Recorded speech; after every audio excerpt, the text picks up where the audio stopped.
Sobat Saferian, di sini saya akan menjelaskan materi berkaitan dengan perkembangan demokrasi di Indonesia. Akan ada dua fokus utama kita pada hari ini. Yang pertama yaitu demokrasi liberal dan yang kedua demokrasi terpimpin.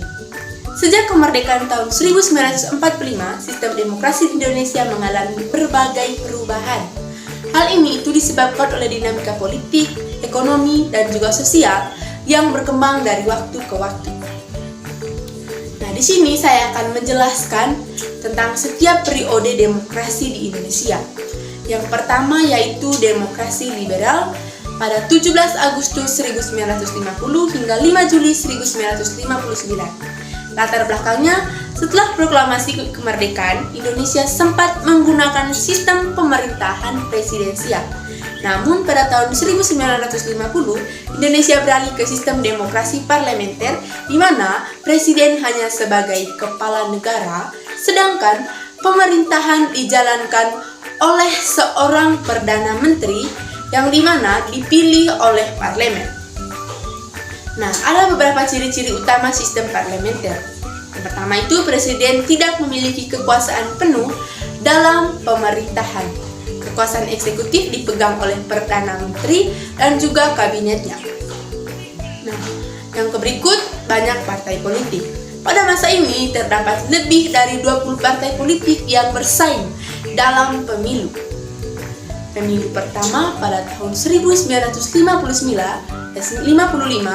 itu Indonesia diadakan untuk memilih anggota DPR dan juga konstituen yang bertugas menyusun konstitusi baru.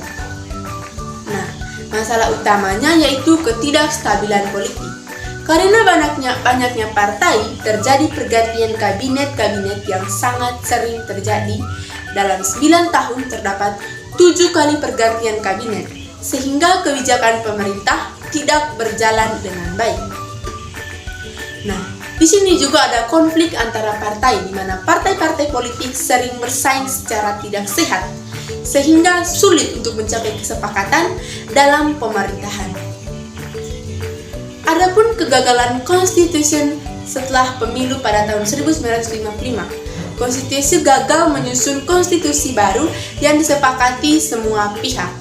Sehingga akhir dari demokrasi liberal ini yaitu ketidakstabilan politik ini membuat Presiden Soekarno mengeluarkan Dekret Presiden 5 Juli 1959 yang membubarkan konstitut dan mengembalikan Undang-Undang Dasar tahun 1945 sebagai konstitusi Indonesia.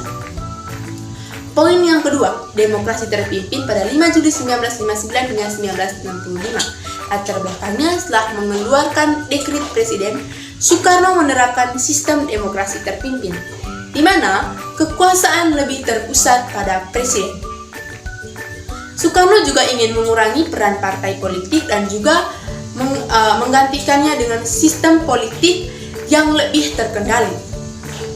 Adapun beberapa ciri-ciri utamanya, di mana yang pertama, kekuasaan Presiden Soekarno sangat besar.